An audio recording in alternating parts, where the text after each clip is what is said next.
राहुल गांधी के अमेरिका वाले बयान पर गृह मंत्री अमित शाह का अटैक, बोले देश विरोधी बातें, देश विरोधी ताकतों के साथ खड़े होना राहुल और कांग्रेस की आदत। अमित शाह बोले राहुल गांधी के बयान से कांग्रेस का आरक्षण विरोधी चेहरा सामने आया, धर्म, क्षेत्र और भाषा के आधार पर विभाजन करना चाहती है कांग्रेस। अमित शाह बोले राहुल ने हमेशा विदेशी मंच से देश का अपमान किया, कांग्रेस और उसके नेता ने हमेशा भारत की भावना और सुरक्षा को आहत किया। नेता प्रतिपक्ष राहुल गांधी का वॉशिंगटन डीसी में फिर बीजेपी पर हमला, कहा कांग्रेस का दृष्टिकोण बहुलवादी जबकि बीजेपी एकाधिकारवादी। राहुल ने कहा बीजेपी और आरएसएस के साथ हमारा एक वैचारिक युद्ध हो रहा है, ये भारत के दो पूरी तरह से अलग दृष्टिकोण हैं। पाकिस्तान के साथ बातचीत के मुद्दे पर राहुल ने मोदी सरकार की पॉलिसी का किया समर्थन, कहा हमारे देश में पाकिस्तान आतंकी हरकत करे ये हम स्वीकार नहीं कर सकते हैं। अमेरिका में बांग्लादेश मुद्दे पर बोले राहुल गांधी, हमारे पुराने संबंध है, चरमपंथी तत्वों को लेकर भारत में चिंताएं, मुझे विश्वास है कि बांग्लादेश में चीजें स्थिर हो जाएंगी। आरक्षण के मुद्दे पर राहुल गांधी ने दी सफाई, कहा उनके बयान को गलत तरीके से पेश किया गया, आरक्षण के खिलाफ नहीं, आरक्षण को 50% की सीमा से आगे ले जाएंगे। वॉशिंगटन डीसी में कुछ अमेरिकी सांसदों से भी मिले राहुल गांधी, कई मुद्दों पर हुई चर्चा। केंद्रीय मंत्री पीयूष गोयल का बयान, राहुल गांधी ने देशवासियों का किया अपमान, भारत विरोधी ताकतों से मिलते हैं राहुल गांधी। यूपी के डिप्टी सीएम केशव प्रसाद मौर्य का बयान, आरक्षण विरोधी है कांग्रेस पार्टी, विदेशी धरती से देश का अपमान कर रहे हैं राहुल गांधी। अमेरिकी सांसद और भारत विरोधी इल्हान उमर से मुलाकात कर विवादों में घिरे राहुल गांधी। बीजेपी प्रवक्ता शहजाद पूनावाला ने एंटी इंडिया लोगों से मिल रहे हैं राहुल, ये कोई पहली बार नहीं जब राहुल गांधी देश विरोधी लोगों के साथ। राहुल गांधी के बयान पर बीजेपी सांसद दिनेश शर्मा का बड़ा हमला, बोले जब भी राहुल विदेश जाते हैं उनकी विदेशी पोषित मानसिकता का जिन्न बाहर आ जाता है, चीन, अमेरिका और इटली के लिए उनका प्रेम स्वाभाविक। अमेरिका में राहुल गांधी के बयान पर जेडीयू का हमला, नीरज कुमार बोले देश की राष्ट्रीय परंपरा का अपमान कर रहे राहुल गांधी, अपने देश के मुद्दों को विदेश में उठाना हमारी परंपरा नहीं। राहुल गांधी के बयान पर शिवसेना नेता संजय निरुपम का बयान, कांग्रेस की विचारधारा आरक्षण विरोधी, राहुल बताएं कब खत्म करेंगे रिजर्वेशन।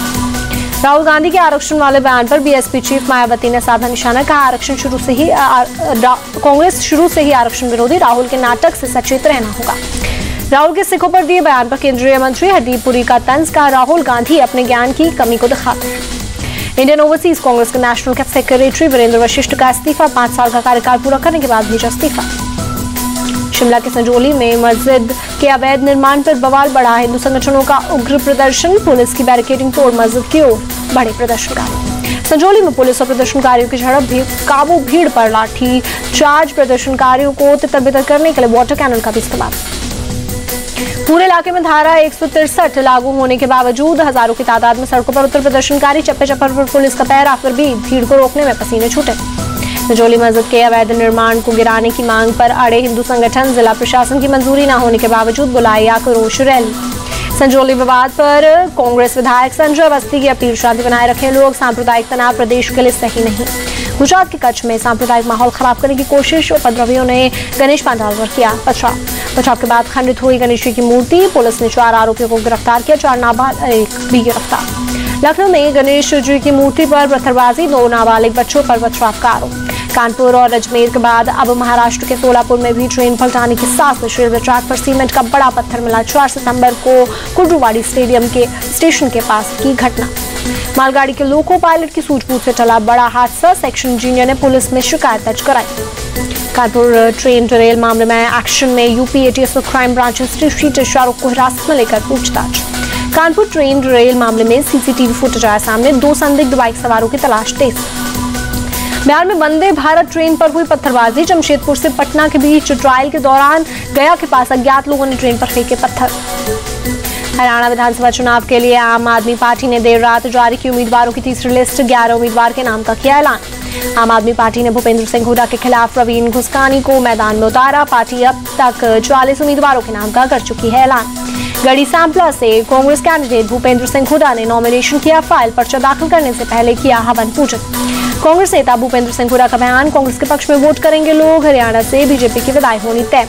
आईएनएलडी नेता अजय सिंह चौटाला का बयान, शराब स्वास्थ्य हमारे लिए सबसे बड़ा मुद्दा, हमें विधानसभा चुनावों में जीत की उम्मीद।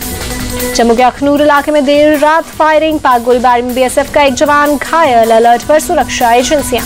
बारामूला से सांसद इंजीनियर राशिद की नियमित जमानत पर पटियाला हाउस कोर्ट में 5 अक्टूबर तक फैसला चला। कलियान आए कोर्ट ने चुनाव प्रचार के लिए 2 अक्टूबर तक दी है अंतरिम जमानत। 14 और 19 सितंबर को जम्मू कश्मीर जाएंगे पीएम मोदी, चुनाव जनसभा को करेंगे संबोधित। प्रधानमंत्री आवास पर आज शाम 5 बजे होगी केंद्रीय कैबिनेट की बैठक। पीएम मोदी करेंगे अध्यक्षता।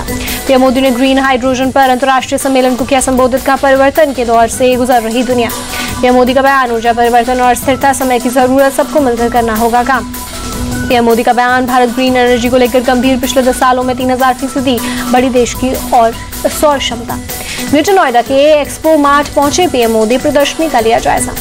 सेमिकॉन इंडिया के उद्घाटन कार्यक्रम में बोले पीएम मोदी, दुनिया को भारत पर भरोसा, ग्लोबल सेमीकंडक्टर से जुड़ा 8वां देश बना भारत। आईटी सेक्टर, सेमीकंडक्टर और डेटा सेंटर पर तेजी से आगे बढ़ रहा प्रदेश। कार्यक्रम में यूपी सीएम योगी आदित्यनाथ का बयान। सपा चीफ अखिलेश यादव का योगी सरकार पर हमला, कहा बीजेपी राज में एनकाउंटर के आंकड़े गैरकानूनी, ये नाइंसाफी और पीडीए के खिलाफ हुए अन्याय का आंकड़ा है। अखिलेश यादव ने यूपी में एनकाउंटर पर उठाए सवाल, पहले किसी को उठाओ, फिर झूठी मुठभेड़ की कहानी बनाओ, फिर दुनिया को झूठी तस्वीरें दिखाओ। रेप हत्याकांड के खिलाफ कोलकाता में जूनियर डॉक्टर्स की हड़ताल जारी। सुप्रीम कोर्ट की डेडलाइन के बावजूद काम पर नहीं लौटे जूनियर डॉक्टर, हो सकती है कार्रवाई। कोलकाता कांड को लेकर पीड़िता का बड़ा बयान, बोले इस केस में ममता बनर्जी की भूमिका से संतुष्ट नहीं, हमारी बच्ची को न्याय दिलाने के लिए उन्होंने कुछ नहीं किया।